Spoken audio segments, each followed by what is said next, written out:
I'm excited to introduce this afternoon's keynote speaker, Dr. Paul Shrivastava. He's professor and chief sustainability officer at the Pennsylvania State University. Dr. Shrivastava will build on his Penn State and Future Earth global research platform experiences to discuss how human activity is now determining the shape of the Earth's cycles, creating new responsibilities for us all. And it's a great opportunity to use the Sustainable Development Goals as a solution for this new reality. Welcome, Paul.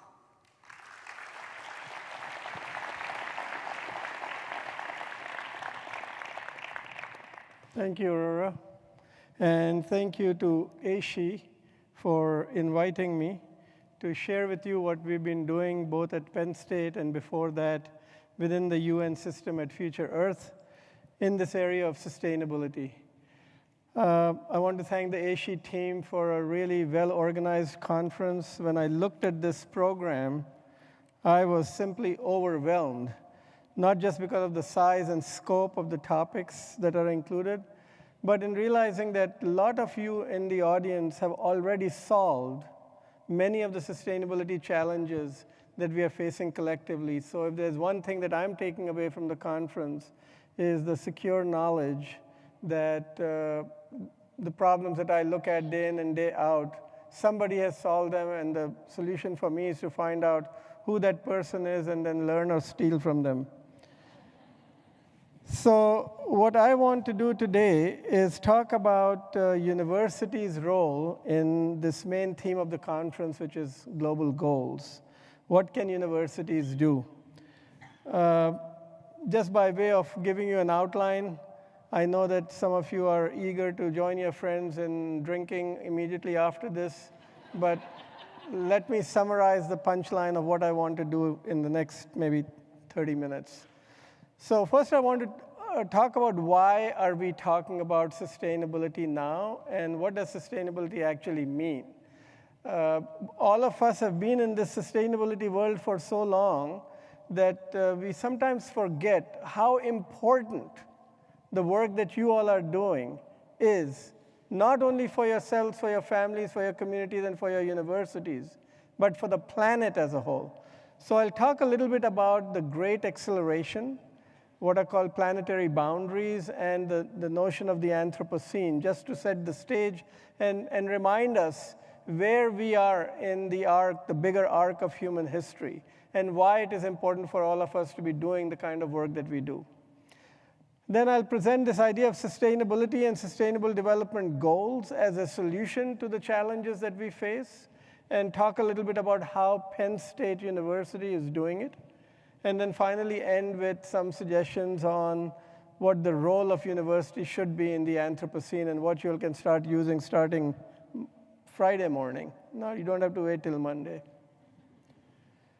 So let me begin with science. What is science telling us about where we are? This graph called the Great Acceleration comes from a study that took more than 5 years, a team of 30 scientists. And what they did was they took a lot of what are called socioeconomic trends and a lot of Earth system trends, and they just mapped it over a period of 1750 in the beginning to 2010. You don't have to be able to read these graphs. I'll read out to you some of the key parameters that they mapped in socioeconomic trends. They included world population, real GDP, foreign direct investment, urban population, primary energy use, fertilizer consumption, etc. And on the right-hand side, they tracked some Earth system trends over these same 250-odd years, including carbon dioxide, nitrous oxide, methane, stratospheric ozone, surface temperatures, ocean acidification, etc. And there are probably 200 different variables that have been tracked in this study. And there's only a singular trend that I want to point out, that from 1750 almost up to 1950, for 200 years, there's a kind of steady increase. But then suddenly there's a kind of exponential rise around the 1950s. Something has happened in the 1950s where everything gets accelerated. Socioeconomic trends get accelerated because human population on planet Earth has increased after the 2 world wars and a big period of peace. There are more people on the planet. In the beginning of the 1950s, the population of the world was below 2 billion. Today it is 7.2 billion and expected to go up to 10 billion. So that's sort of the root cause. But along with that is an explosion in production and explosion in consumption that has caused those exponential rises that you see there. And this kind of rise is accompanied by rise in Earth system degradation. So we have more carbon, more methane, more of everything in the atmosphere. We have more acidification of the oceans, et cetera. And now we are at a point where continued functioning of Earth systems, as they have supported human civilizations in recent centuries, is at risk. So we are clearly at a disjuncture or a discontinuity from the past, both in terms of social economic trends as well as in terms of Earth system trends. It is not a normal period. It is a serious discontinuity that puts on new responsibilities on what we as humans and our human institutions need to be doing. Another way of looking at these trends is through this other big study called Planetary Boundaries, which many of you are probably familiar with, which has been tracking several cycles, natural cycles, that allow life to exist on Earth. Out of the 9 planetary boundaries, it is showing that 2 of them, the biosphere integrity boundary or genetic biodiversity, and the biogeochemical flows of phosphorus and nitrogen, are already in the red zone. They are in a danger zone. 2 of them, climate change and land system change, are in the yellow zone. Several of them, like novel entities and atmospheric aerosol loading, are what is called not good quantification. That we might have exceeded them, we just don't know. So we are at a place in history where we are breaching the boundaries that we need to survive on Earth. So this is a global challenge. It is a planetary scale challenge that we universities can be specially responsive in addressing. I also want to point out a third study around the Anthropocene, and this is just to say that this new era that we are entering is likely to get worse before it starts improving. First, because the population of the world is going up even further. Before we expect a leveling off, we are going to probably be 10 billion people on Earth. So we need to have a management system that can manage 10 billion people's livelihoods and lifestyles without destroying the ecosystems on which it is dependent. Now, if you look at the kind of development that has occurred in the last 100 years, financially speaking, there is also some important challenges to note. The first one is the debt to future generations. Today, the global GDP of the world is about $233 trillion, while the global debt is $233 trillion, while the global GDP is $80 trillion. So it is as if you were making $80,000 and had a loan of $233,000. Clearly, it is not a sustainable way of operating. This is literally, we are borrowing from the future, because if we were to pay back this debt at a 3% interest rate, it would take 100 years for us to be able to repay this kind of debt. That means multiple generations. We are living a lifestyle today which is possible only because we are loading the debt on future generations. And it is not all of us who are doing it.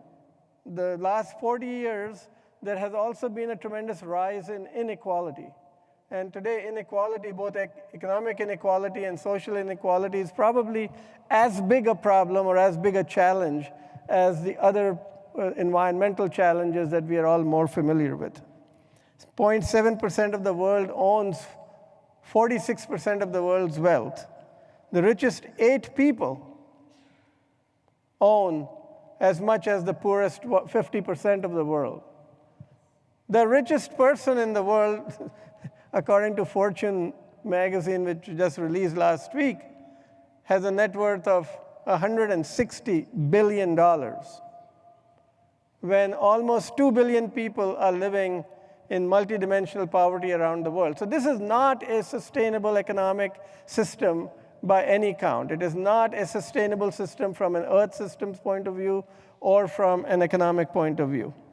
And we have aspirations to live a better life, all of us. What that better life is means different things to different people, but we want to live within this safe and just space for humanity marked by the green circle, where we need to fulfill the minimum requirements on things like health, food, water, gender equity, education, resilience, voice, jobs, and we want to work within the parameters of the Earth, so without breaching the boundaries. This period is being called the Anthropocene because today, natural cycles, whether they are the hydrological cycle or the carbon cycle or the nitrogen cycle, all of them are more influenced by social impacts than by nature. So we are the biggest force of nature. Because we are playing such an important role in transformation of nature, it is our responsibility to do something that protects and preserves nature in a form that we ourselves will need to use in future generations. And we need to do this with a sense of responsibility towards future generations.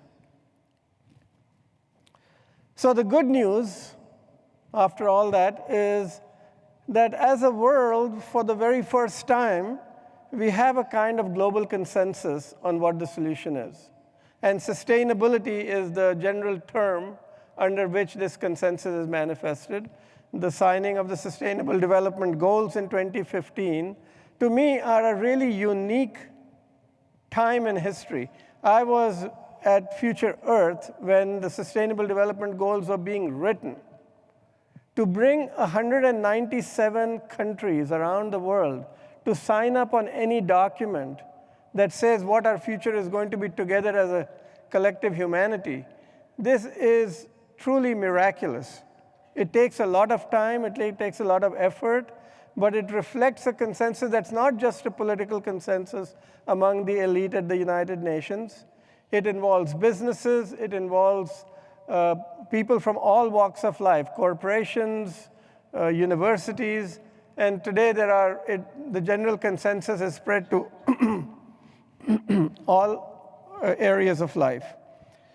So I want to just say that while there is consensus, there is a long intellectual history to the concept of sustainability. And I point out here Silvicultura Economica, the first book that officially mentions sustainability as an economic concept, which came about in the Black Forest area in Germany when they were trying to harvest timber to feed the railway system and the industrial system in a newly industrializing Germany.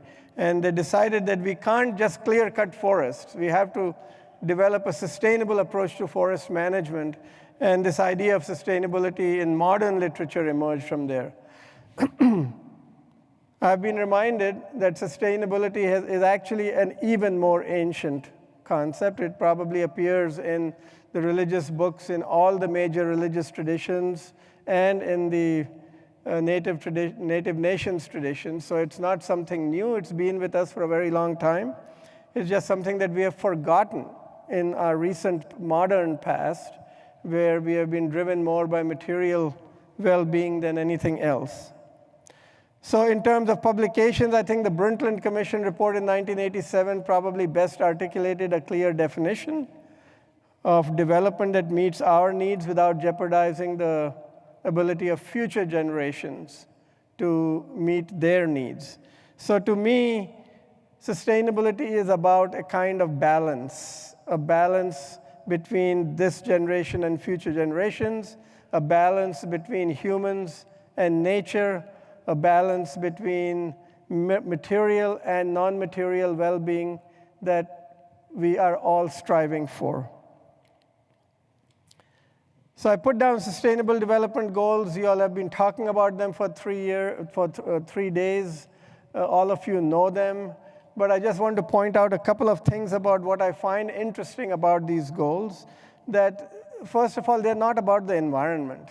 This is not some kind of a tree hugger dream that we are going to go and do good by the environment. Only 5 of the goals are actually environmental. I've colored them in green on the left. Water and sanitation, clean energy, protecting the planet, oceans, and land and life.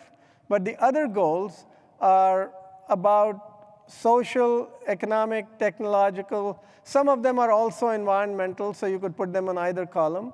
But collectively, these goals are about life, about sustaining life on this planet and understanding life and its management as a planetary phenomenon.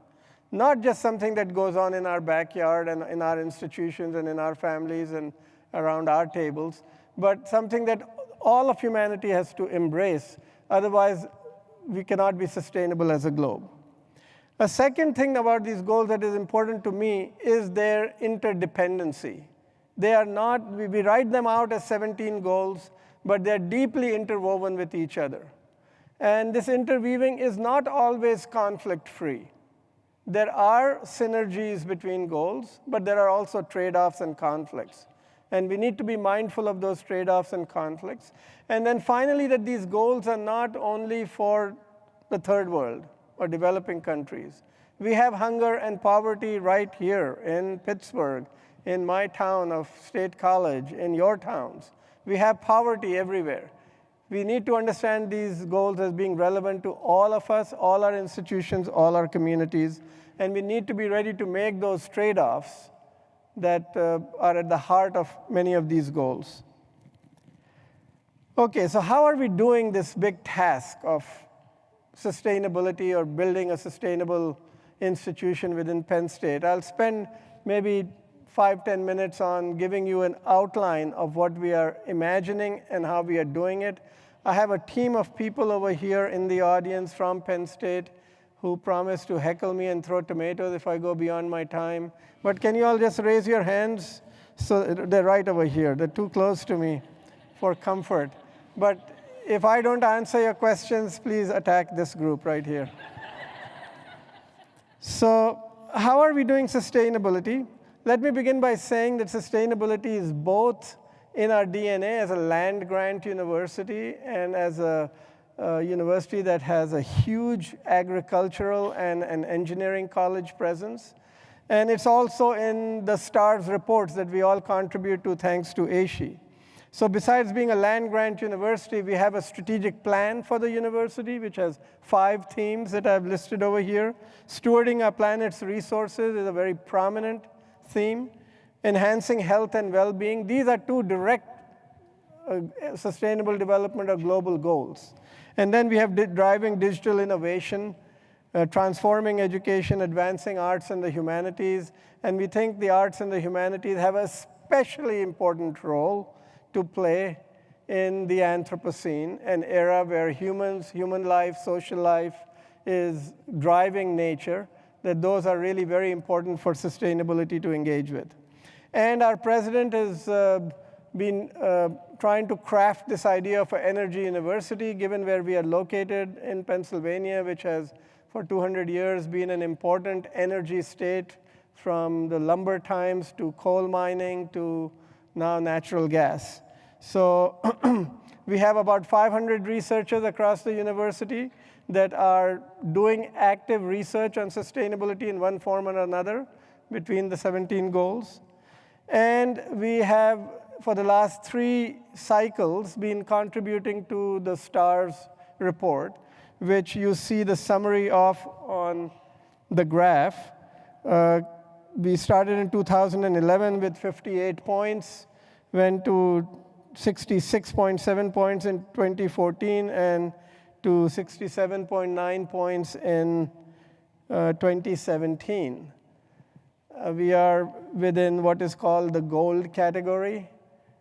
And while this is, in my view, okay as performance, I don't think this is where we can stop. There's clearly a lot more that needs to be done, both by Penn State and by the other universities. So we are taking our cues from AASHE's reports and looking at what other universities are doing and what we could be doing better. And we are finding out that in virtually every major category that we submit these metrics, we have a long way to go. So the way we are approaching this is by defining work areas, and we have defined 5 of them, in which the 6th one is actually now combined with area number 4. But we have defined 5 areas in which we are going to be working to enhance sustainability at Penn State. Curriculum and teaching, student life and co-curricular activities, sustainability solutions, research, finance and business, which is combined with administration and communications, and then community outreach and engagement. So this is a 360-degree approach to sustainability. We are not, although we had origins in our operations and facilities, the sustainability group now reports directly to the provost's office, and we work closely with administrative units across the university. We are trying to do sustainability across levels. That means it is for students, faculty, staff, everybody has to be engaged in it.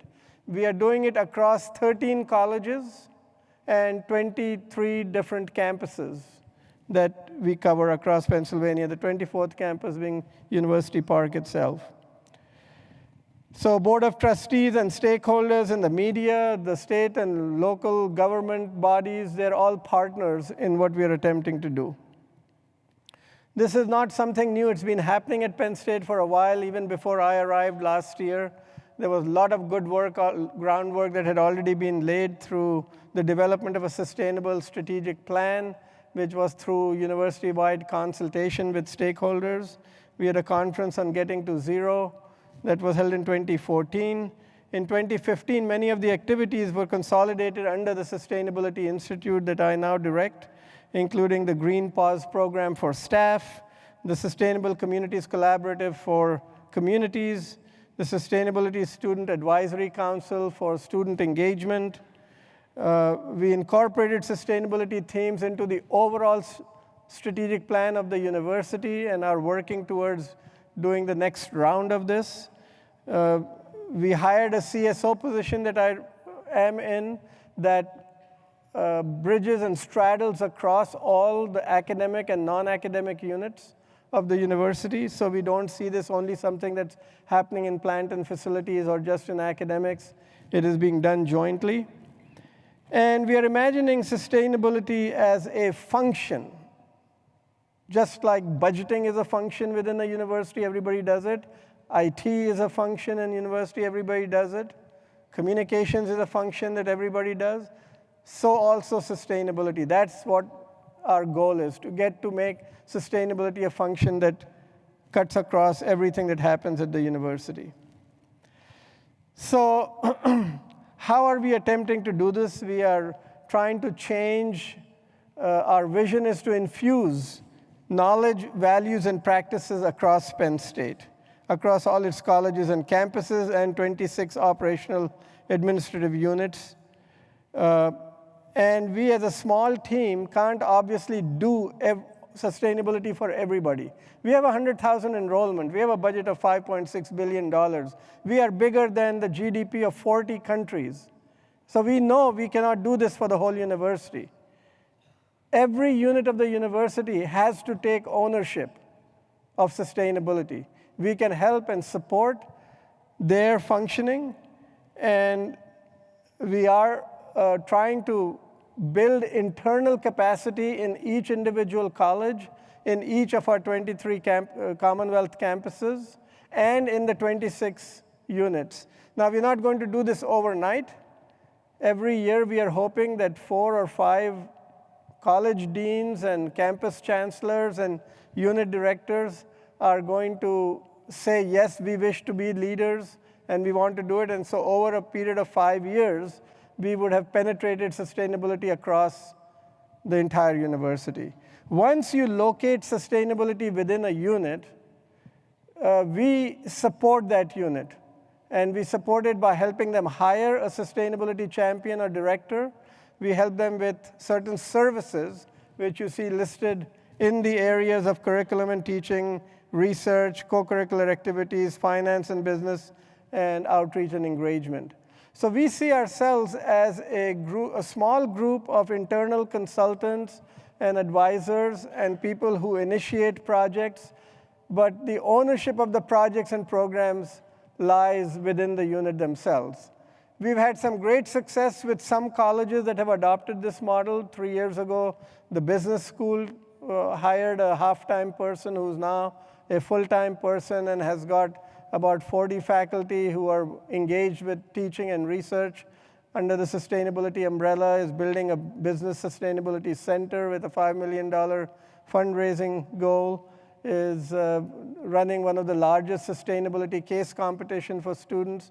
So we know that when schools or units adopt sustainability, they can organically design something that is relevant to them. And we can be partners and service providers in that process to make them successful. In intensely siloed and almost at war kind of large universities, we don't run into competition with the units that are already doing the line business for us. We see ourselves as a support service for them.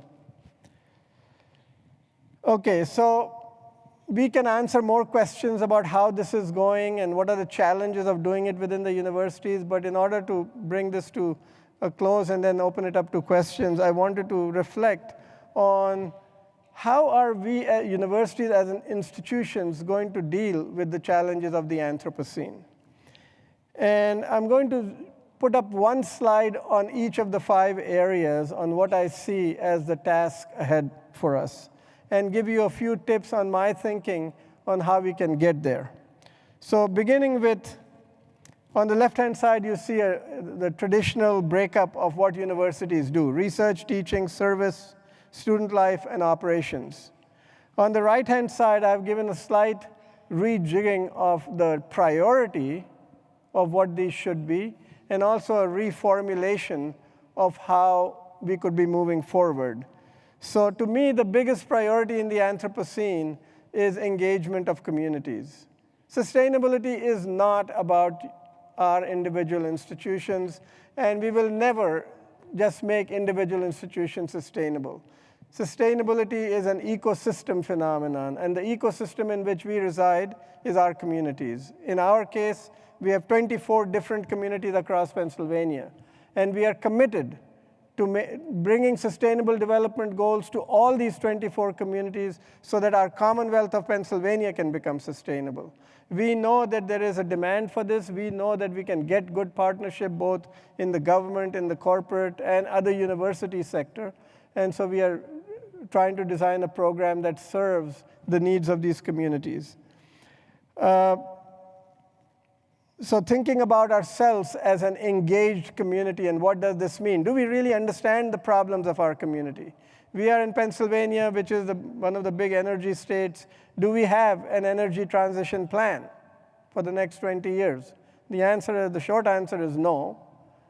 But it opens up a lot of discussion about what can we, as an energy university, with 400 energy researchers, 5 energy institutes, top 5 in the number of publications on energy, what can we bring to a sustainable transition in energy for the state of Pennsylvania? This, to me, is what we should be judged by. Not by how many papers we publish or how many books we write on sustainability, but how much of the real problems of the world we can solve both for our local communities as well as for Pennsylvania. So Anthropocene communities need your help, universities in general help, in all areas: food, water, energy, urban resilience. I will come to, in my last slides, talking about the 8 areas in which universities can be delivering new knowledge jointly with stakeholders. The other thing I think we need to do as engaged universities is get less obtuse. Big universities are complex places that I've been at one for 1.5 years, and frankly, I don't fully understand where the people are. There are so many people. We have got 17,000 people. And figuring out who is doing what is a major challenge for somebody who's inside and fairly has a view of all the different sectors. For an outsider to figure that out and to work with us in a meaningful way, we really need to open the doors much, much more widely than we have. It is not sufficient to do a town gown meeting every now and then and say, yeah, we are working with the local communities. We really need to be part of the community. We are not working with another community. That community is us. So that requires a little bit of adjustment of our mindset. And then finally, I think to be a really open, engaged university, we in universities and faculty that I am a part of need to be a little more humble. Knowledge is not the prerogative of just people who do research or science. There is knowledge outside of the university. In fact, in the real world, there's a lot of knowledge at work that is getting things done. And we will never be able to be an engaged university if we don't value that knowledge and honor it and find a way of engaging in dialogue with it. I wanted to give an example of our Sustainable Communities Collaborative as an example of a small program that can be designed to engage communities. This is a program in which our students, teams of students under the mentorship of a faculty, go into communities under a contract, work on solving a sustainability problem, deliver a report. We have some 20 to 40 different teams happening each year. And they're happening in communities across Pennsylvania. So I think there's a lot to be done. Many universities already are doing this kind of work, but I think we need to lift it up to yet another level so that we can start having a bigger global impact. The second idea I want to talk about is operations. As I mentioned earlier, we are a big university, but even a small university is almost like a town. It has all these facilities. It has power plants and water treatment systems and bus services, and in our case, we even run a hangar at an airport. So all of these operations to us are a place for research and teaching to happen. The silos that we have created where research and teaching happens only in the classroom done by faculty, and operations happens in the hands of operational staff, this divide needs to be bridged. And we need to create living labs out of our institutions. They will enrich the student learning. They will solve the problems within our own institutions. So an energy university has all the expertise at Penn State that can be turned on itself to answer our own energy questions. It is not easy to do. We live in two different cultures. We live in two different time horizons. But it can be done. And even in the 1 year that I have been at Penn State, we are starting to see the positive results of bringing academics and operations together. And we are now institutionalizing this and putting resources into it by having full-time people hired to move in this direction. OK. Teaching and curriculum. This is the other big thing that universities do. And my short sort of cryptic message on this is that we as faculty are sort of hypercognitive creatures. And our profession has always been about development of the mind. And we have focused a lot of energy in improving the mental qualities and mental habits and skills and knowledge of people. And I think this is a legacy of the Enlightenment. The Enlightenment 300 years ago was about a kind of mental enlightenment. I think we need to move from enlightenment to what I'm calling enlivenment, where we try to enhance the life around us, whether it is around the dinner table or whether it is in the classroom or whether it is in the office. I think we need to take this approach that life is more than what happens in the head.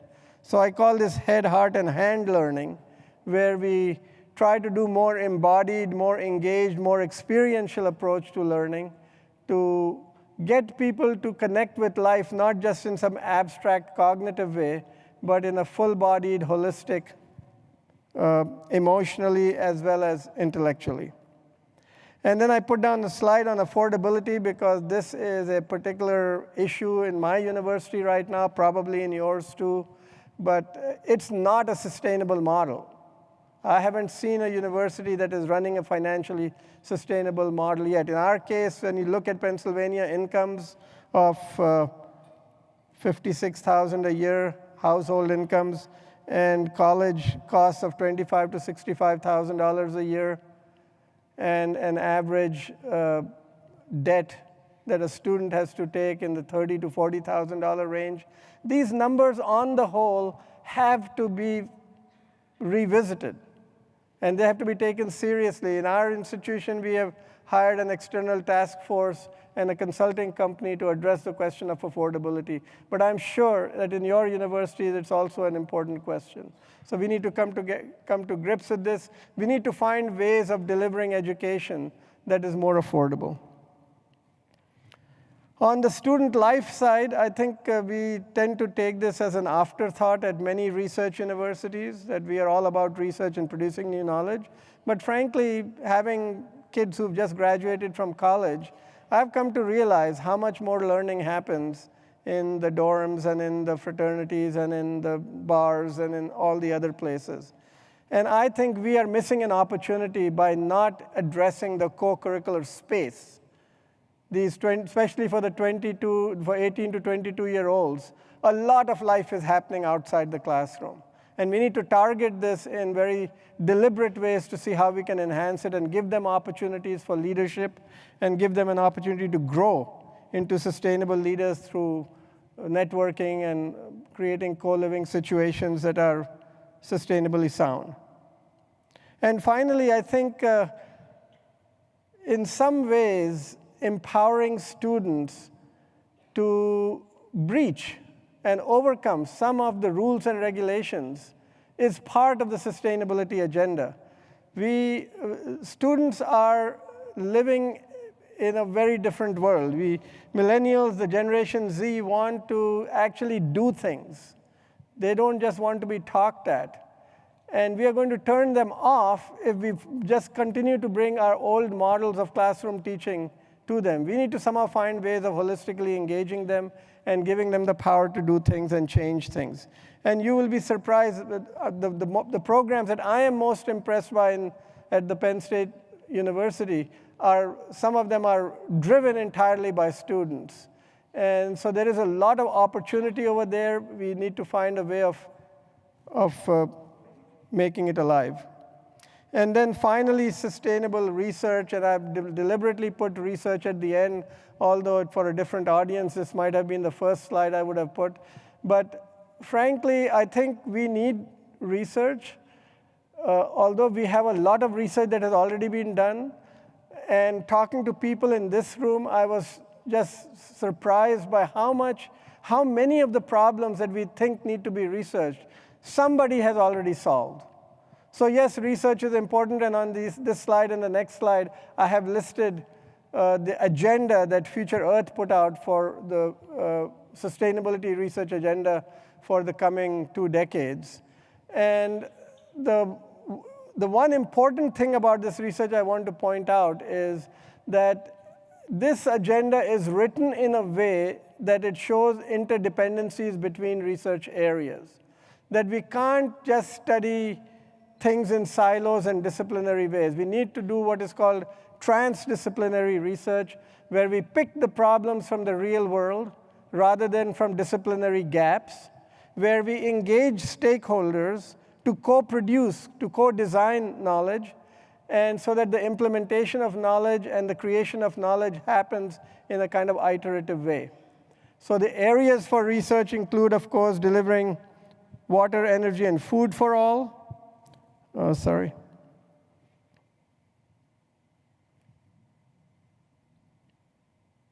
Water, energy, and food for all. I'll just read one or two to point out the interdependencies that I was talking about, and manage the synergies and trade-offs among them by understanding how these interactions are shaped by environmental, economic, social, and political changes.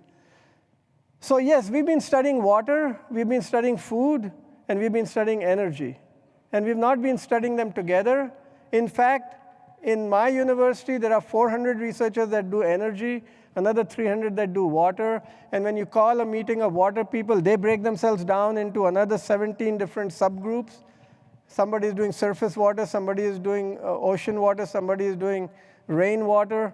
and somebody is doing some piece of that rainwater or that piece of that ocean water. So this kind of breaking down into 8,430 disciplines, that's not a number I made up. That is a number that the National Science Register of Discipline actually lists. We want holistic understanding of the planetary system. We cannot continue to work in these deep, narrow, siloed ways and solve sustainability challenges. This is not to say to throw away all disciplinary research, but that in addition to the disciplinary work, there has to be an integrative work that needs to be done that allows us to think about the big questions and allows us to connect and build bridges between disciplines and between disciplines and operations. So I think I'm running close to, I was supposed to have somebody monitor the time, but we are at 4:54, and I want to bring this to a close so that we can actually have a conversation about this. I'm more interested in hearing your thoughts and observations about how we do this together than just continuing to drone on. So let me conclude with this slide as a way of summary, that we are in a different historical period. This is an epochal period that we are answerable to. We have new responsibilities as a species to not destroy the rest of the world. Somebody gave me, at the last conference last week, some numbers about if you took all living beings by weight on Earth, only, so 23% of the total living mass was humans. And 55 or 60% of all living mass was the food for humans, which was animals and cattle that are in our industrial production system. And only 4% of living mass was wild now. And this has happened in the last 150 years, that wildlife has shrunk to support or to adjust to the way we have grown. So in this period where we are changing the world, we are changing the Earth's ecosystem, the biogeosphere, the animals on Earth, we have a very special responsibility to behave differently. And universities, to me, are a place of hope because they have the intellectual resources, they have the values of the public good, and they have sufficient financial resources to make a difference. So my plea in ending is for us to try to not only reform or modify what we are doing, but to think in radical ways of changing the basic functions of the university. Thank you very much, and I'm happy to take questions.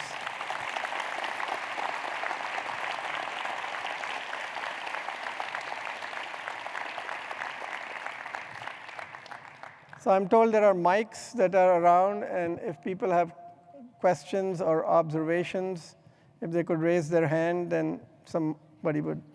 There's a hand raised over here, and if they could turn down this light, then I won't be as blinded as I am. Is there a mic coming up here? Yeah. May I?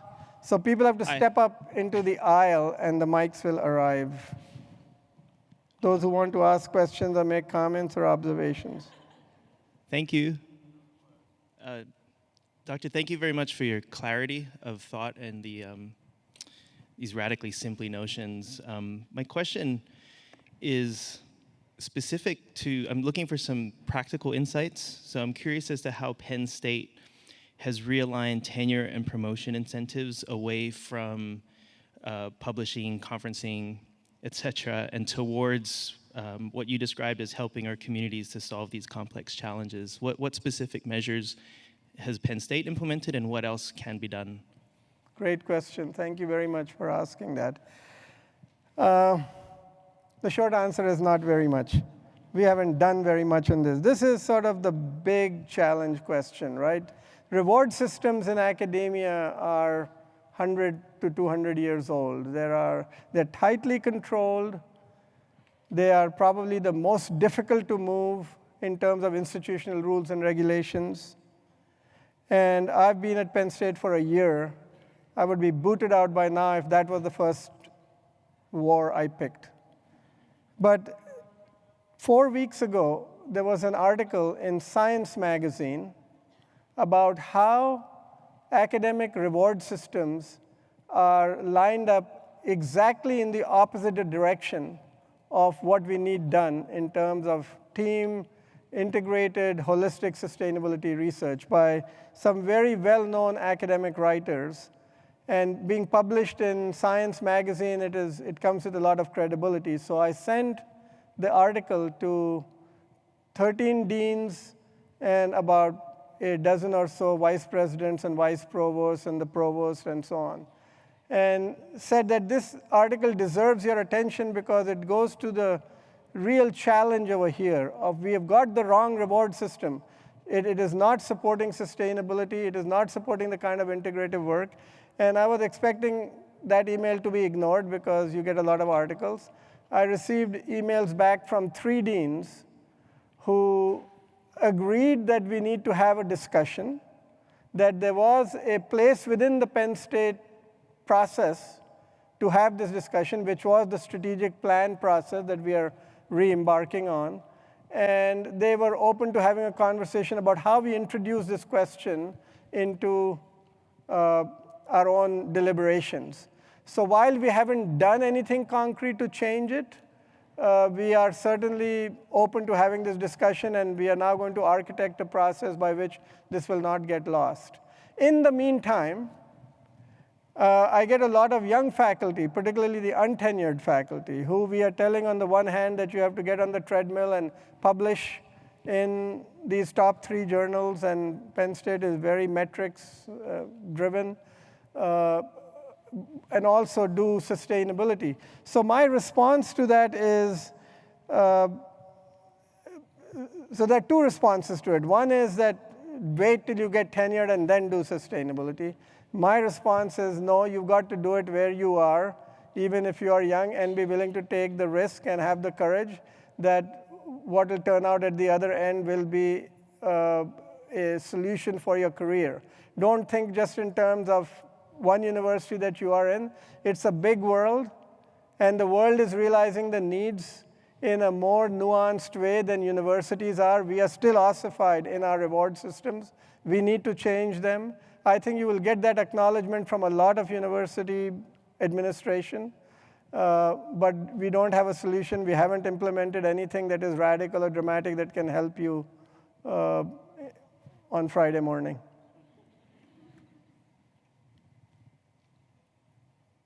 Thank you. Thank you for your address.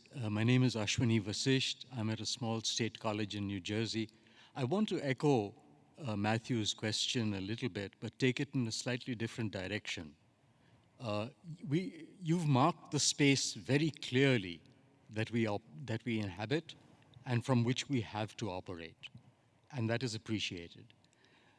Transdisciplinarity and systems approach are the 2 key words that I can pull out from your presentation as being the need of the day. So besides the reward structure question, which I think is a burning question that universities have to deal with very quickly if we are going to actually transform the space in which we work, there is also the question of content. How do we change the academic content that we are delivering to students when we are structured on the basis of majors that are basically premised on dividing up knowledge as tightly as we possibly can? Yes. Yeah. So I was actually asked to repeat the questions as we go along because they're trying to videotape. So this question is about content and how do we create a content when we are working within institutional arrangements that are not very particularly prone to creativity or innovation. And my response to it is at 2 levels. One is changing institutional rules and regulations around content the way we have currently sort of trapped ourselves into what I consider artificial designs. So there's no God-given reason why we should be doing a 14 or 13 or 15-week semester and every semester has to have X number of classes, and every class has to meet for Y number of hours. I mean, these are conveniences that have evolved and become part of our culture and part of our structure, but they are clearly not immutable. So at one level, we need to address what is the best way of delivering content. Is it in these 3-credit courses? And some universities have broken them down to 2 credit or 1 credit. But that's not sufficient. We really need to ask the fundamental question of what constitutes content. What is it that people need to live sustainably? And start from there. And then what kind of structures are going to be amenable to allowing innovation to happen so that new kind of content can be brought in. A second response is around development of faculty. I think new content doesn't come in because, at least in the disciplines that I am familiar with, our training is very narrow. We know only this content. I graduated with a PhD in economic planning, and that's the area I know. I don't even know all the other parts of business disciplines. So I think we need to stretch ourselves. We need our faculty to be developed. We need to provide resources for faculty development. We need to support faculty to be able to bring new content in. And this content is not non-controversial. A lot of this content that we deal with in sustainability involves values, which are debatable, and debate itself is a kind of content that we need to bring in.